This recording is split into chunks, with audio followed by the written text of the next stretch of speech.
After the stopover in Singapore, the charge to Qingdao. Ahead, leg 4 of the Volvo Ocean Race and a 2,500-mile slog through the numbing cold of a Chinese winter. I will make this prediction now.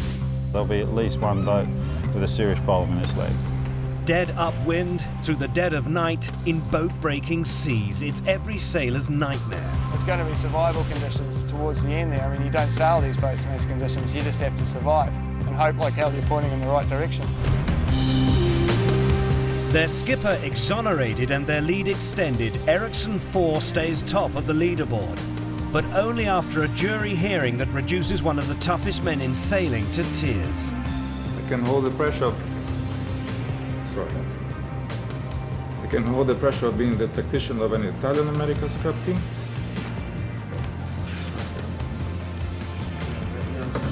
But I cannot hold the pressure of this. Cleared of breaking race rules, Torben Grail's men reassert their dominance at the Import Regatta, a reminder to the fleet of their awesome all-round abilities. It's a very different mode today from the beginning of the week, for sure. Stablemates Ericsson 3 also have their day in court, but take a 1-point penalty for entering a leg 3 exclusion zone. Back to their best are Bauer Becking's Telefonica Blue, winners of the last leg and contenders for the next. But can they stay competitive without the larger rudders required on sister ship Telefonica Black? It's kind of hard to say right now, isn't it? We'll let the results speak for themselves. Rotate and refresh. Ken Reed's crew policy is paying dividends on Puma's Il Mostro. They're on the podium, still in the hunt and ready for the fight. Nobody's going to tell any guys in that room up there right now that we don't have a shot at winning this race. There's a new face too on Delta Lloyd, but will the replacement navigator stop their race from again heading south? With just a short stop scheduled before the marathon leg 5 to Rio de Janeiro, it's imperative the fleet arrives in time and intact. The Volvo Ocean Race is back on the track.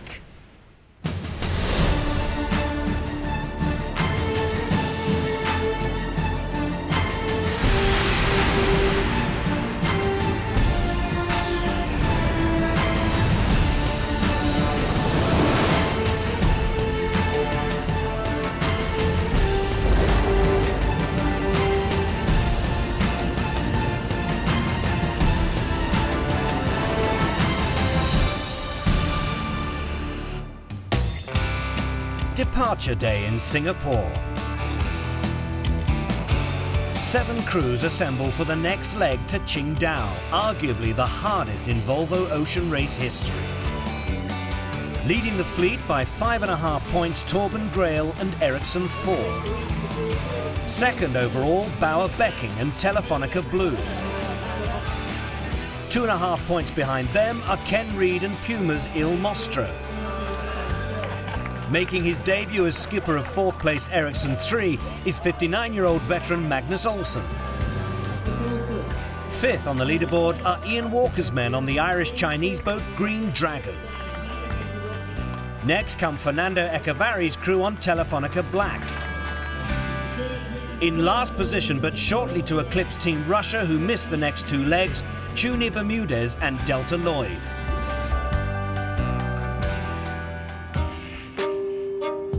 Dockside.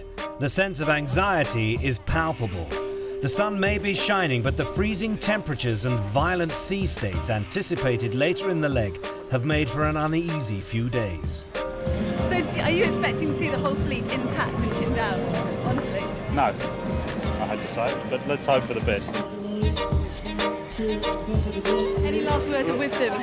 Yeah, he says, be safe. Yeah, but you cannot be safe. This is a race. I think there's a lot of sort of tension amongst everybody, if I'm honest. You know, I think it's the fear of the unknown slightly. The South China Sea, lots of scare stories. It's clearly going to be a bad sea state. Sort of difficult currents, and we know we're going to get hit by wind at the end of next week.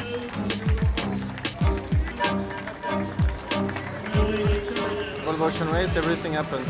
Even having all the boats on the finishing line. That would be a surprise, but it may happen.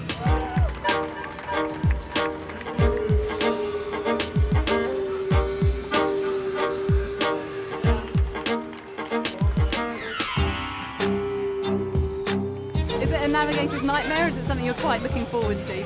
That's a nightmare. Definitely. Yeah. No, it's a challenge.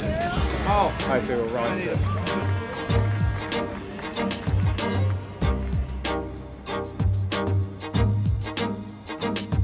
The challenge is 2,500 miles of upwind sailing across the South China Sea, past Taiwan, into the East China Sea, and then on through the Yellow Sea and the grip of winter to Qingdao. Now we go get our competitive juices flowing and hopefully just shift back into race mode and get to China as quick as we can. To leave Singapore, the 7 boats first have a 6-mile lap of a triangular course to negotiate. Okay, guys.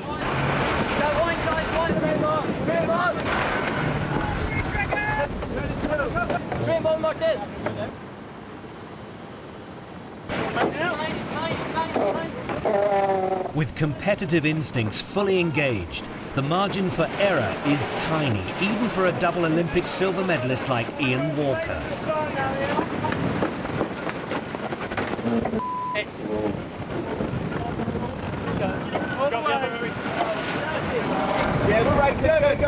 After a 4-week stopover punctuated only by the import race, the fleet returns to the racetrack with a vengeance.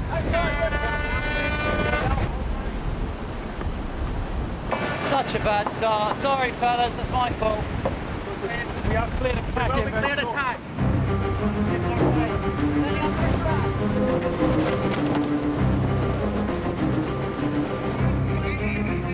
As in the import race the previous week, it's Ericsson 4 who set the pace inshore, chased by Puma's Il Mostro.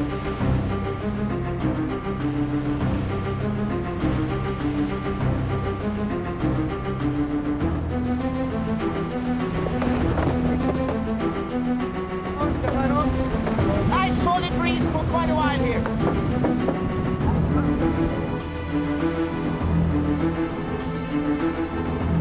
And we'd rather go over the ley line than too early. 1:30 to ley line.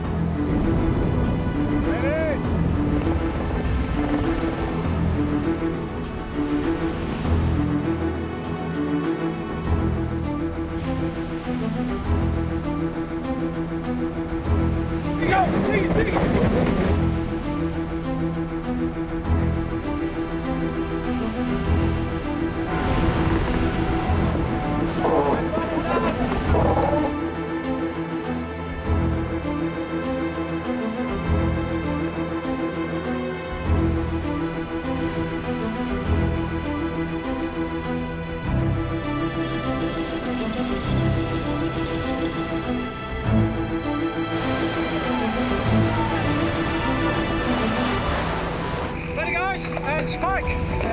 At the second mark, the fleet dropped their spinnakers for what could be the first and only time on the leg.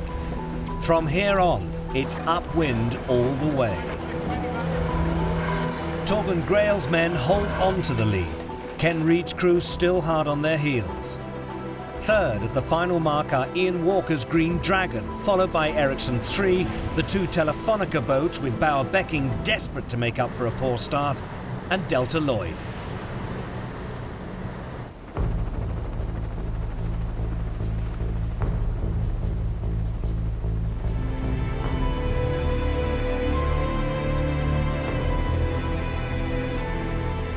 Ahead of the fleet, a 2-week trial of strength for both boats and crews.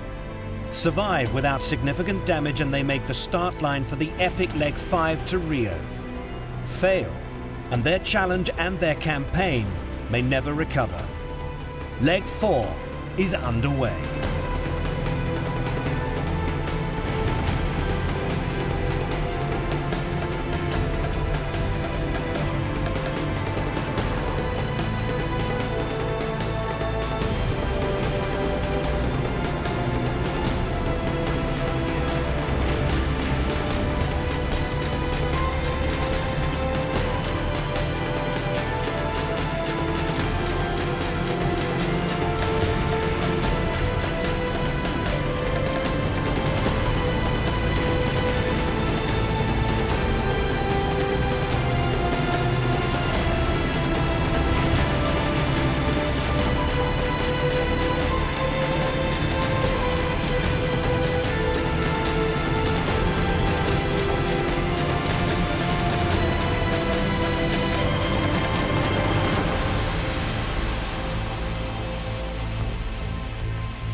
Among the Delta Lloyd supporters seeing the boat off in Singapore was its navigator for the first 3 legs, Matt Gregory. Yeah, it's a sad day. It's definitely sad to be leaving the Volvo Ocean race, but I must admit, this is going to be a good one to miss. This one's going to be brutal. Very sad. He talks a lot. Keeps us all entertained. You guys give me a lot of material to work on. Yeah, sure. After Gregory's trying experience aboard the Dutch-Irish entry, Singapore's Chinatown is the closest to Qingdao that he's likely to get, at least on this race. After we got in from leg 3, it was a very difficult leg for all of us, and there were definitely some conflicts that transpired along the way, and I think after we all went away for a week, we decided it'd be better to part ways, and so myself and a couple other guys are decide not to be part of the team going forward, which is disappointing, but it's kind of the way these things go at this end of the sport. I think I'm supposed to know how to use one of these, but actually don't use them anymore. Yeah, I think in a lot of breakups, whether it's with a girlfriend or in these sorts of things, it's never always clear who broke up with who. And I think that couldn't be more true in this case. It was definitely a parting of the mind, so I'm probably not going to miss some of the difficulties of being part of the Delta Lloyd team. So we can expect a lot of localized. At the end of the day, it comes down to the skipper and navigator have to be on the same page and see eye to eye, and there were some serious disagreements about where we should put the boat, and at the end of the day, the skipper is the one that makes the decision, and as navigator you have to stand by it, so it always ends up being a difficult place as a navigator to know exactly how far to push your agenda, and I guess fair to say that I probably pushed my agenda a little bit too hard, so it's kind of the way it goes, but sometimes you just have to stick up for what you believe in. Northerly winds. Gregory's replacement as Delta Lloyd navigator is Fritz Kirk. Former Team Russia navigator Wouter Fairbrack is to take over from Qingdao onwards, but it's Kirk, a Dutch meteorologist, who provides the weather analysis on leg 4. Northeasterly wind will blow through the channel between Taiwan and the Philippines. Northeasterly, maybe 40 knots, 45 maybe. Waves 4 or 5 meters. It's not very comfortable. Kirk is not the only change on board. The pre-departure briefing in Singapore is attended by just 4 of the crew that left Alicante. One of them is bowman Gert Jan Portman, an original member of ABN AMRO 2, the boat from which Hans Horowitz was lost overboard on leg 7 of the last race. Go upside down with the man overboard procedures. You call it, and the guy that sees it will keep an eye on the guy. Second guy will throw one John Boy over the side, leave the other one to get him on board, but the John Boy is ready to look for him, and because it's got a big light. Then safety wise, in your personal pouch on the bulkhead you have a strobe. I would suggest always have the strobe in your trousers. I think the last leg a lot of people didn't use it. If it's windy, also you have a personal EPIRB in there as well. So always have that in your pocket, because otherwise we won't find you. Day 2, and a familiar picture is emerging as the first 3 positions on the racetrack are disputed by the top 3 crews on the leaderboard. We're all in line. I think probably just over my shoulder there you can see Telefonica blue, and in front is a Puma. So we're all in procession heading towards the dangerous ground, and then we'll see what happens. We're back at it. I'm in a good mood. We're ahead right now, and it's nice to finally have a little bit of legs on the Ericsson 4, which is a rarity. Life on board Puma has recently become a lot more colourful. Someone drew all over his back. We're trying to erase it. But his parents said he's going to be in big trouble. A former winner of the event and one of the best helmsmen in the fleet, Sidney Gavinier has certainly made his mark on the race. In Singapore, it left its mark on him. The tattoo for me, going around the world is some sort of a tradition. If you're a sailor, you do some tattoos, and I like the idea of going around the world once again and having a tattoo. It's my birthday present. 40, big tattoo. And I was talking about that since a while. I said for my birthday, I was asking the girl to find a good tattoo place, which is not easy. And I was more or less planning to have a tattoo for my 40.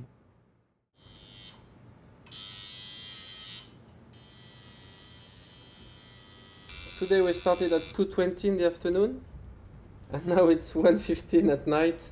And last session same, we finished at 2:30 in the morning. Such a luck. You signed for it, you know, nobody obliged you to do the Volvo Ocean Race. Sorry. Nobody obliged me to have a tattoo. But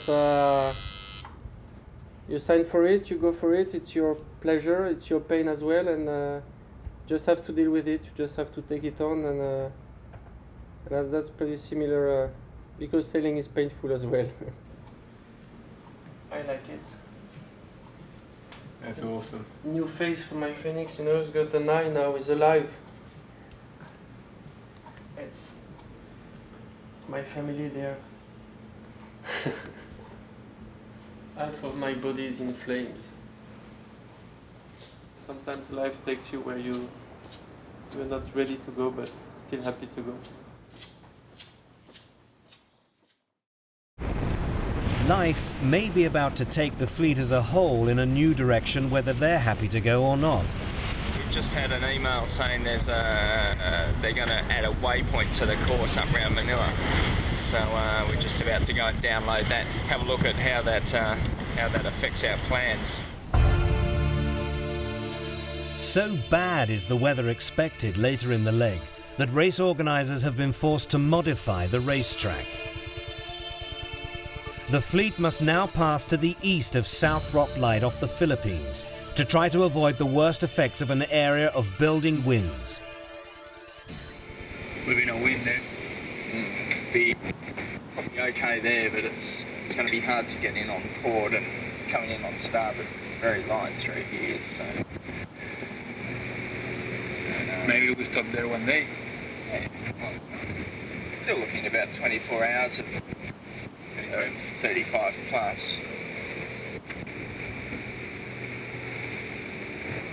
And that doesn't really change with this waypoint. So the short-term plan's still the same. The fleet's immediate concern is how best to take advantage of an expected wind shift to the east. The bigger the shift, the more it'll favour the boats on the eastern side of the course, particularly Ericsson 3. There, leading from the front, skipper in name only, is Magnus Olsen. This skipper role, I know it's coming a little bit from media and so on, that you want to raise somebody above the rest on all the boats. I don't see it that way. I see it much more as being a team leader than a skipper in the old days. Respect. So how will the work change on board now that you are here and Anders is not? I don't think it's going to change very much, because he also moves trying to emphasize on the team, and I'm more on deck and he's more on below deck, and I want to be here in the middle of the battle with my teammates. Less than 10 miles ahead, Puma's love-hate relationship with Ericsson 4 continues amid the momentous events elsewhere. With all due respect, those guys on Ericsson 4 are a complete pain in the neck. As soon as we think we can kind of put them away a little bit, here they are right back again. Good on you, Barack. So if you're listening, which I'm sure he tunes into Volvo TV, right?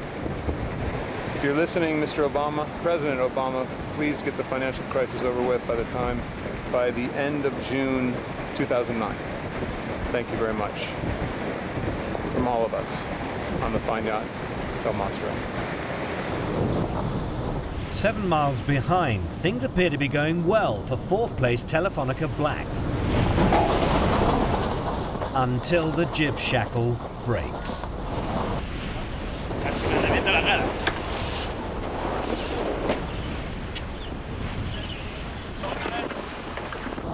The performance of Fernando Echevari's boat on leg 4 could have a far-reaching impact on the outcome of the race. Just a few days before departure from Singapore, Telefonica Black's rudders were changed for new ones some 27% bigger than the old. It's no secret they've been struggling in some conditions. They basically decided that the rudders were a bit on the small side. So they're hoping that this is going to balance it a bit better for the trip up to China and from now on. It's a move made only after lengthy consideration and not without cost. You're allowed to change appendages for slightly different ones, but the downside is that they get a 3-point penalty for that. So they're hoping that this is going to give them a worthwhile edge, because they've just pretty much thrown away 10% of the points they've made so far. Boat's meant to be off the dock in an hour. No pressure, boys. No pressure. Both Telefonica boats have proved difficult to handle at times downwind in heavy seas. If Telefonica Blue's rudders are also changed, Bauer-Becking's crew will suffer the same penalty, stalling their progress in pursuit of Ericsson 4. There's a little bit of an unknown quantity in how much it's actually going to do. We've got it all in theory and on paper, but in light of the conditions of the next leg and of the position that the blue boat is in, we need to verify it. So if you like, it's a bit of a full-size or a full-scale test.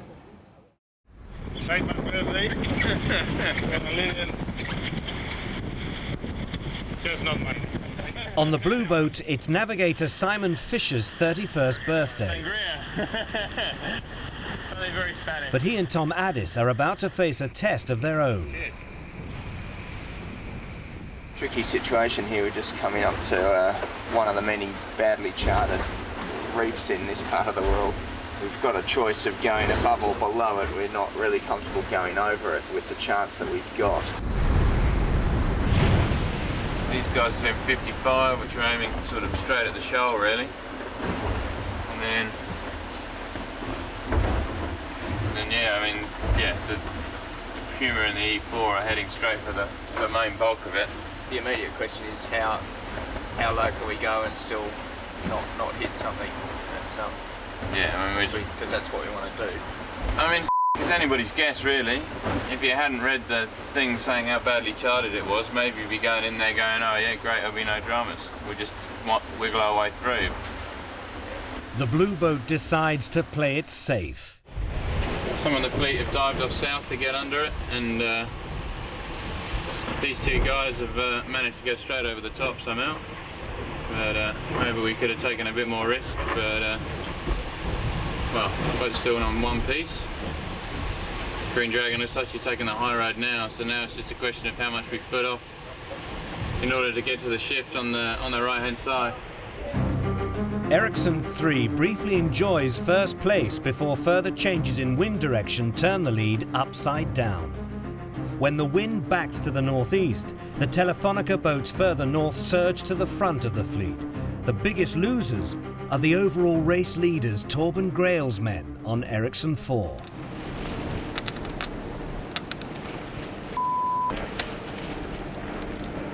Basically 60 miles behind. Just that we went into separation and we're running separated by 8 miles. Even Telefonica Black we saw down there.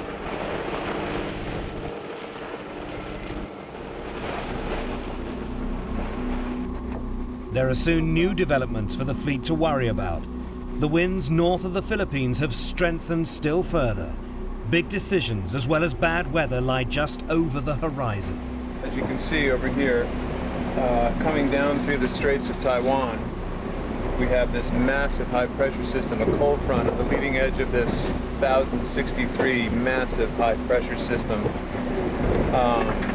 that's really going to come rock the fleet pretty good. It's essentially going to shove us down into the Straits of Taiwan, which is notoriously this time of year one of the nastiest places on Earth. That could potentially be impassable. They actually stop shipping this time of year when storms come through like this.